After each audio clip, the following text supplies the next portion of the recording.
Hello everyone, welcome to exam seekers की इस video series में आप सभी का एक बार फिर से स्वागत है। आज हम एक और महत्वपूर्ण टॉपिक लेकर के आए हैं जो कि एग्ज़ाम पॉइंट ऑफ व्यू से बहुत ज़्यादा इम्पोर्टेंट है। अक्सर एक या दो क्वेश्चन हमें इस टॉपिक से देखने को मिलते ही हैं।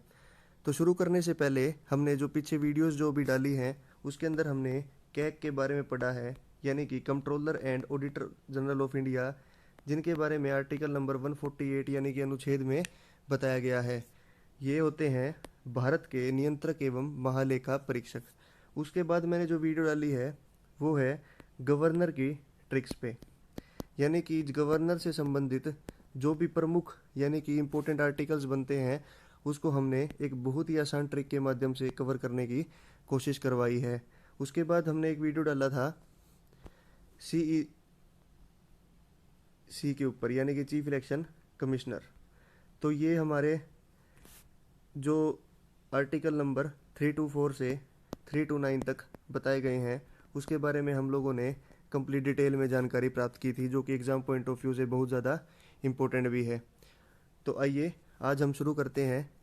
टॉपिक है अटॉर्नी जनरल ऑफ इंडिया, यानी कि भारत के महान्यायवादी। शुरू करने से पहले कुछ बेसिक बातें बता देता हूँ मैं आपको कि इन्हें नियुक्त करने की ज़रूरत ही क्या होती है और इन्हें हमारे भारत के संविधान में ऐड क्यों किया गया। तो आइए समझते हैं। तो अटॉर्नी जनरल ऑफ इंडिया जो होते हैं वो एक तरीके से सपोज करते हैं कि अभी वर्तमान में गवर्नमेंट है, कोई भी मोदी गवर्नमेंट है, और कल को अगर मोदी जी को किसी प्रकार की लीगल एडवाइस की ज़रूरत हुई, क्या हुई, लीगल एडवाइस की ज़रूरत हुई लॉ के बारे में यानी कि कानून के बारे में, तो वे किससे बात करेंगे, महान्यायवादी से करेंगे। किससे करेंगे, महान्यायवादी, यानी कि अटॉर्नी जनरल ऑफ इंडिया। दूसरी बात, अगर मोदी गवर्नमेंट के ऊपर सपोज करते हैं हमारे देश के प्रधानमंत्री जी के ऊपर ही किसी प्रकार का कोई केस इस समय चल रहा है, तो उसके बिहाफ पर सुप्रीम कोर्ट में कौन जाएंगे, अटॉर्नी जनरल ऑफ इंडिया, यानी कि भारत के महान्यायवादी। तो मुझे उम्मीद है कि आपको बेसिक कुछ कुछ समझ में आया होगा। एक अगर हम इसको सिंपल डेफिनेशन में अगर हम इसको बताएं तो इसको हम ऐसे भी लिख सकते हैं that he is the highest law officer of the country. क्या होगा, highest law officer of the country. ठीक है। अब हम देखते हैं कि महान्यायवादी के बारे में कौन से अनुच्छेद में बताया गया है, यानी कि आर्टिकल। तो हमारे लिए इम्पोर्टेंट है आर्टिकल। तो AG 76, यानी कि आर्टिकल नंबर 76 में संविधान में बताया गया है अटॉर्नी जनरल ऑफ इंडिया के पद के बारे में। आगे चलते हैं। आगे हम लोग इनके बारे में थोड़ा डिटेल से बात करेंगे कि इनकी ज़रूरत क्या है, इनका काम क्या है। तो आइए समझते हैं। तो he is the highest law officer of the country, ये मैंने आपको भी बताया, यानी कि सर्वोच्च कानून अधिकारी कौन होता है देश का, अटॉर्नी जनरल। आगे देखते हैं। वह सभी मामलों में सरकार की सहायता के लिए जिम्मेदार होता है। तो समय समय पर गवर्नमेंट को कानूनी यानी कि लीगल एडवाइस अबाउट लॉ कौन देने का काम करेगा, अटॉर्नी जनरल ऑफ इंडिया। आगे देखते हैं। आगे हम लोग बात करेंगे इनकी नियुक्ति से। तो इनकी नियुक्ति किसके द्वारा की जाती है, भारत के राष्ट्रपति के द्वारा। सबसे इम्पोर्टेंट चीज़ हम लोगों को यहाँ पर ये ध्यान रखनी है कि आर्टिकल नंबर 76 का पार्ट 1 के अंदर ये बताया गया है कि भारत के राष्ट्रपति के द्वारा इनकी नियुक्ति की जाएगी। तो हम लोगों ने इससे पहले ही पढ़ा था कि आर्टिकल नंबर 76 क्या कहता है, जो डिफाइन करे कि हमारे देश में एक पद होना चाहिए महान्यायवादी का। और 76 का पार्ट 1 क्या कहता है कि राष्ट्रपति इन्हें क्या करेंगे, शपथ दिलवाएंगे। बिल्कुल ठीक है। आगे चलते हैं। आगे आ जाता है कार्यकाल। कार्यकाल यानी कि टेन्योर, काफ़ी ज़्यादा इम्पोर्टेंट है, ध्यान से देखिएगा। इनके कार्यकाल की अवधि भारत के संविधान में नहीं बताई गई है। पद को तो बताया गया है परंतु इन्हें कार्यकाल के बारे में किसी प्रकार की कोई भी इन्फॉर्मेशन नहीं दी गई। इसीलिए इन्हें राष्ट्रपति कभी भी इन्हें अपनी मर्जी से हटा भी सकता है। मोस्ट इम्पोर्टेंट पॉइंट, यानी इनका टर्म फिक्स नहीं होता। तो आइए मैं आपको समझा देता हूँ एक बार। हम लोगों ने इससे पहले जब सीईसी के बारे में पढ़ा था, यानी कि चीफ इलेक्शन कमिश्नर, तो उनका कार्यकाल कितना था, 6 वर्ष या 65 वर्ष। उसी तरीके से राष्ट्रपति का हम लोग पढ़ते हैं या गवर्नर का हम लोग पढ़ते हैं तो कितना होता है, 5 वर्ष। तो उन सभी का टेन्योर एक गिवन टर्म में होता है, लेकिन इनका नहीं होता। तो हम लोग इसको ऐसे भी याद कर सकते हैं कि एक तरीके से ये खास होते हैं प्रेसिडेंट के, यानी कि राष्ट्रपति के। अगर सपोज करते हैं कि राष्ट्रपति जी ने आज इन्हें नियुक्त कर दिया और 5 दिन बाद इन्हें हटा भी सकते हैं। ठीक है, आगे चलते हैं। काफ़ी इंपॉर्टेंट चीज़ लिखी है मैंने। हालांकि हम इसे ऐसे भी याद कर सकते हैं, जब भी कोई नई सरकार सत्ता में आती है तब सरकार पक्ष की ओर से राष्ट्रपति को सुझाव दिया जाता है। क्या किया जाता है, राष्ट्रपति को सुझाव किया जाता है, उसके बाद इन्हें नियुक्त किया जाता है। तो मैं आपको समझाता हूँ। सपोज करते हैं कि वर्तमान में मोदी जी हैं। अब मोदी जी किससे बात करेंगे, राष्ट्रपति से। तो राष्ट्रपति को वो सुझाव देंगे जब भी उनकी जैसे सरकार आई 2019 में, तो उन्होंने क्या किया, राष्ट्रपति को सुझाव दिया कि हम चाहते हैं कि एजी ये हो हमारे टर्म्स में, यानी महान्यायवादी ये हो। तो राष्ट्रपति क्या करेंगे, एजी को अपॉइंट कर देंगे। ठीक है, आगे चलते हैं। आगे हम लोग बात करेंगे इनकी योग्यता से। तो योग्यता काफ़ी इंपॉर्टेंट है, एग्ज़ाम पॉइंट ऑफ व्यू से तो बहुत ज़्यादा इंपॉर्टेंट है, क्योंकि इसके अंदर ऐसे पॉइंट्स हैं जो कि काफ़ी ज़्यादा इंपॉर्टेंट भी हैं। और इम्पोर्टेंट होने के साथ साथ हमें ये चीज़ भी ध्यान रखनी है कि एजी हमारे देश का कौन हो सकता है, क्या कंडीशंस होंगी। तो आइए समझते हैं। तो सबसे पहला तो जो कि सभी में ही होता है कंडीशन, कि वो भारत का नागरिक होना चाहिए, that he must be the citizen of India. क्या होना चाहिए, सिटीज़न ऑफ इंडिया। आगे देखते हैं। इनकी योग्यता भारत के सर्वोच्च न्यायालय के न्यायाधीश होने के लायक होनी चाहिए। मैं आपको समझा देता हूँ। कोई भी एजी तब अपॉइंट हो सकता है जब वो सुप्रीम कोर्ट का जज बनने के लायक हो। क्या हो, जज बनने के लायक हो। और मैंने यहाँ पर ब्रैकेट में लिखा है एमिनेंट जूरिस्ट। इसका मतलब क्या होता है जूरिस्ट का, जिसको लॉ के बारे में संक्षिप्त जानकारी हो। क्या हो, संक्षिप्त जानकारी हो। ठीक है, मुझे उम्मीद है कि आपको पॉइंट बहुत आसानी से क्लियर हुआ होगा। आगे चलते हैं।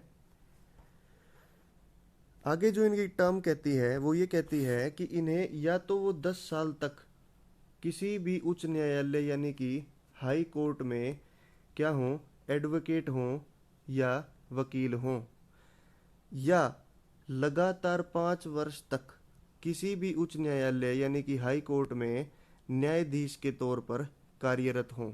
तो लगातार 5 वर्ष राज्य किसी में भी वो अपना कार्यभार कर सकते हैं, परंतु 5 वर्ष तक लगातार न्यायाधीश के पद पर उन्हें होना चाहिए। तो ये काफ़ी इंपॉर्टेंट पॉइंट्स हैं जो आप लोग याद रखिएगा। आगे चलते हैं। आगे हम लोग बात करेंगे इनके कार्य से। तो पहला कार्य जो मैंने लिखा है यहाँ पर, सरकार का मुख्य कानूनी सलाहकार होने के नाते ये सुप्रीम कोर्ट के सभी मामलों में भारत सरकार का पक्ष रखता है। तो आप लोग इसको काफ़ी आसानी से समझ जाएंगे।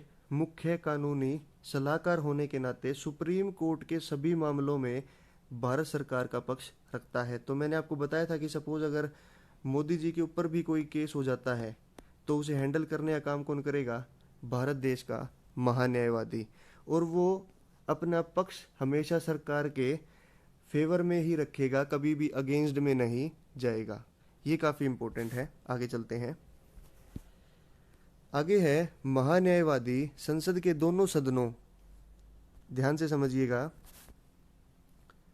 संसद के दोनों सदनों यानी कि लोकसभा में भी और राज्यसभा की भी मीटिंग में जा सकते हैं। पहली बात, उनके संयुक्त बैठकों में भी वे कार्रवाई में हिस्सा ले सकते हैं। अभी मैं आपको बता देता हूँ कि संयुक्त बैठक होता क्या है। तो थोड़ा बेसिक समझते हैं।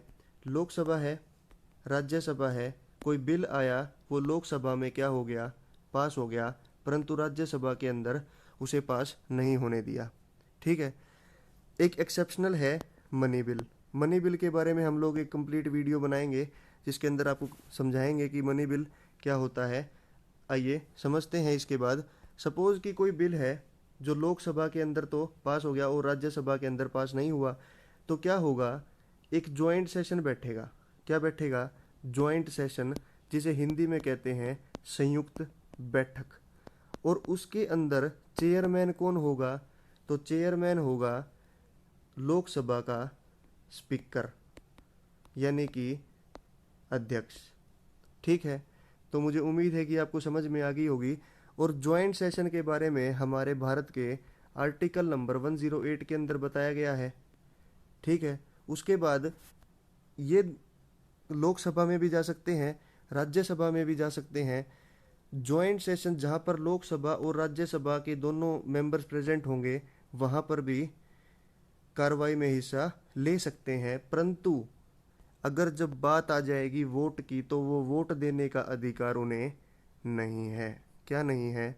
वोट देने का अधिकार नहीं है। और ये हमारे कौन से आर्टिकल में मेंशन्ड है? तो आर्टिकल नंबर 88 यानी कि 88। काफ़ी इंपॉर्टेंट पॉइंट है, ध्यान से समझिएगा। आगे चलते हैं। संसद की किसी भी समिति में वे अपना पक्ष रख सकते हैं। वह किसी भी प्रकार की समिति की कार्रवाई में भाग ले सकते हैं। तो लोकसभा के द्वारा बनाई गई किसी भी समिति यानी कमेटी बनाई गई है, तो उसके अंदर भी वे जा सकते हैं। ठीक है, बस क्या नहीं कर सकते, वो अपना वोट नहीं रख सकते, यानी उन्हें वोट देने का अधिकार नहीं होता। आगे चलते हैं। कुछ महत्वपूर्ण बातें जो आप लोगों को याद रखनी है। तो महान्यायवादी कभी भी सरकार के विपक्ष में नहीं बोल सकता। तो सबसे इम्पोर्टेंट बात तो यही है। अब मोदी जी ने सपोज कि उनका सुझाव दिया राष्ट्रपति को और वही अगेंस्ट बोलने लग जाएंगे, तो उन्हें लीगल एडवाइस कौन देगा? सरकार को। इसीलिए जो महान्यायवादी होगा देश का, वो कभी भी सरकार के विपक्ष में नहीं बोलेगा, ना ही वो कभी भी किसी प्रकार की अभद्र टिप्पणी का सरकार के विपरीत अपना पक्ष रखेगा। आगे चलते हैं। महान्यायवादी सरकार की बिना अनुमति के किसी भी अन्य आपराधिक मामलों में भाग नहीं ले सकता। वह भारत की इजाज़त के बिना किसी भी कंपनी या संस्था का निदेशक नियुक्त नहीं हो सकता। आइए समझते हैं। तो हमने पढ़ा है महान्यायवादी यानी कि अटॉर्नी जनरल। अब अटॉर्नी जनरल के पास, ठीक है, ये लॉ के बारे में संक्षिप्त जानकारी है इन्हें, लेकिन ये किसी भी प्रकार का आपराधिक मामला, यानी इनके पास सपोज कोई मर्डर केस आया है, तो वो जब तक सरकार से इजाज़त नहीं लेते तब तक ये इस केस को नहीं ले सकते। आगे देखते हैं। अगर किसी भी कंपनी में उन्हें निदेशक यानी कि डायरेक्टर चुनने के लिए कहा जाता है या उन्हें डायरेक्टर बनाया जाता है, तो वो जब तक डायरेक्टर का पद नहीं ले सकते जब तक उन्हें सरकार से परमिशन ना मिली हो। तो सरकार से परमिशन उन्हें दोनों पक्ष में लेनी पड़ेगी, चाहे किसी भी प्रकार का आपराधिक मामला हो या किसी भी संस्था या किसी भी ऑर्गेनाइजेशन यानी कि कंपनी में उन्हें अगर निदेशक भी चुना जाता है तो उन्हें परमिशन किससे लेनी पड़ेगी? सरकार से लेनी पड़ेगी। आगे देखते हैं। महान्यायवादी का वेतन। तो वेतन भी कौन डिसाइड करेगा? राष्ट्रपति द्वारा सुनिश्चित किया जाता है, क्योंकि वह सरकारी कर्मचारी नहीं होता। That he is not a government servant. ठीक है, काफ़ी ज़्यादा इम्पोर्टेंट है। ना ही तो इनकी नियुक्ति का पता कब इन्हें हटा दिया जाए, और ना ही ये सरकारी कर्मचारी होते हैं, ना ही इनके वेतन के बारे में कोई जानकारी है, बस राष्ट्रपति द्वारा सुनिश्चित कर दी जाती है। तो राष्ट्रपति एक तरीके से हम लोग ऐसे भी याद कर सकते हैं, एजी राष्ट्रपति के गुलाम। यानी राष्ट्रपति जी का जब मन करेगा इन्हें कोई भी ड्यूटी दे देंगे। सरकार की तो ड्यूटी ये करेंगे ही, राष्ट्रपति के द्वारा भी दी गई किसी भी प्रकार की जिम्मेवारी को ये वहीं पर सुनिश्चित करेंगे। वहीं इनका वेतन भी कौन डिसाइड करेगा? राष्ट्रपति। हटा भी कौन सकता है? राष्ट्रपति। ना ही ये सरकारी कर्मचारी होते हैं, that he is not a government servant. आगे चलते हैं। आगे हम लोग बात करेंगे प्रथम की। किसकी करेंगे? प्रथम की। तो भारत का प्रथम महान्यायवादी की बात आ जाए पेपर में तो आंसर क्या आ जाएगा? MC सीतलवाड़। क्या आ जाएगा? MC सीतलवाड़। इन्हें नियुक्त कब किया गया था? तो 28 जनवरी 1950 को इन्हें नियुक्त किया गया था और 1963 तक, यानी पेपर में आ जाए कि ऐसा कौन सा महान्यायवादी यानी कि अटॉर्नी जनरल ऑफ इंडिया जो कि सबसे लंबे समय तक थे, तो आंसर क्या आ जाएगा? MC सीतलवाड़। और पहले भी कौन थे? MC सीतलवाड़। आगे चलते हैं। वर्तमान में कौन है पेपर में आ जाए तो? के वेणुगोपाल जी। और इन्हें नियुक्त कब किया गया? तो 30 जून 2017। और ये कौन से नंबर के महान्यायवादी थे? 15। आगे चलते हैं। आगे हम लोग बात करने वाले हैं सॉलिसिटर जनरल के बारे में। तो सॉलिसिटर जनरल, जैसे हमने पढ़ा था, AG जो होते हैं हाईएस्ट लॉ ऑफिसर, यानी कि फर्स्ट नंबर पे, और सेकंड पे जो होंगे वो कौन होंगे? Solicitor general. ठीक है, सॉलिसिटर जनरल के बारे में बताता हूं मैं आपको। तो ये हर प्रकार की मदद करेंगे किसको? अटॉर्नी जनरल की। तो ये हो गए AG, और AG के नीचे सॉलिसिटर जनरल। ठीक है, ये दूसरा जो मैंने अभी यहाँ पर बनाया है, एक और होते हैं जो होते हैं एडिशनल सॉलिसिटर जनरल। और ये दोनों मिलकर सभी प्रकार की कानूनी कार्रवाई में किसकी मदद करते हैं? AG की, यानी कि अटॉर्नी जनरल ऑफ इंडिया की। तो हम लोग बात करते हैं दूसरा सर्वोच्च कानूनी अफसर कौन होता है? तो सॉलिसिटर जनरल होता है। वह महान्यायवादी के सहायक के रूप में कार्य करता है। मोस्ट इंपोर्टेंट पॉइंट आगे देखते हैं। अब हम लोग बात करने वाले हैं अतिरिक्त सॉलिसिटर जनरल के बारे में। तो हम लोगों ने बात की, ये हो गया AG, और यहाँ पर भी क्या हो गया? सॉलिसिटर जनरल, और यहाँ एडिशनल सॉलिसिटर जनरल। ये सभी मिलकर किसकी मदद करेंगे? AG की। कानूनी सलाह जब AG को चाहिए होगी वो इन्हें देंगे, और साथ ही AG के द्वारा दिया गया कार्य ये दोनों समय पर करेंगे। तो आगे चलते हैं। सॉलिसिटर जनरल को 3 वर्ष के लिए नियुक्त किया जाता है। हम लोगों ने अभी ऊपर पढ़ा था कि AG को तो पता ही नहीं कितने समय के लिए करा जा सकता है। आज किया, क्या पता कल हटा भी दे। परंतु सॉलिसिटर जनरल 3 साल के लिए नियुक्त किया जाएगा। मोस्ट इंपोर्टेंट पॉइंट है, ध्यान में दीजिएगा। उसके बाद आ जाता है नियुक्ति। इनकी नियुक्ति कैबिनेट की नियुक्ति के द्वारा की जाती है। तो जो कैबिनेट की जो नियुक्ति समिति होती है उनके द्वारा किसे चुना जाता है? सॉलिसिटर जनरल को। किसे? सॉलिसिटर जनरल को। तो एक तरीके से हम लोग कह सकते हैं कि जो सॉलिसिटर जनरल होता है वो सरकार का ही एक भिन्न भाग होता है। आगे देखते हैं। भारत में वर्तमान में कौन है? तुषार मेहता जी हैं, जो कि सॉलिसिटर जनरल हैं, जिन्हें 3 जून 2020 तक नियुक्त किया गया है। क्या किया गया है? 3 जून 2020 तक इनका नियुक्ति रहेगी। ये थोड़ा सा मिसप्रिंट है, कोई बात नहीं, मैं आपको थोड़ा सा अच्छे से क्लियर कर देता हूँ। जो तुषार मेहता जी हैं वो 30 जून 2017 को एज एडिशनल सॉलिसिटर जनरल बने थे। क्या बने थे? Additional solicitor general.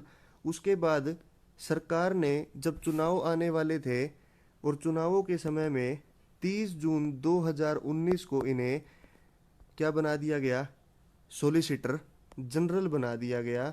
और इनका कार्यकाल जो रखा गया वो कितना रखा गया है? 3 जून 2020 तक ये बने रहेंगे अपनी सीट पर। तो नियुक्त किया गया है 3 जून तक। ठीक है, तो वर्तमान में आ जाए पेपर में तो क्या आ जाएगा? तुषार मेहता जी। तो मुझे उम्मीद है कि आपको काफ़ी ज़्यादा अच्छी लगी होगी ये वीडियो और कंप्लीटली समझ में भी आया होगा। अगर आपको वीडियो अच्छी लगी है तो प्लीज़ लाइक करें, वीडियो को शेयर करें ज़्यादा से ज़्यादा अपने फ्रेंड्स के साथ, और चैनल को प्लीज़ सब्सक्राइब कर लें ताकि आपको आने वाली जो भी अपडेट्स होंगी हमारी इस वीडियो सीरीज़ से रिलेटेड आपको सबसे पहले मिल सके। Thank you so much. जय हिंद।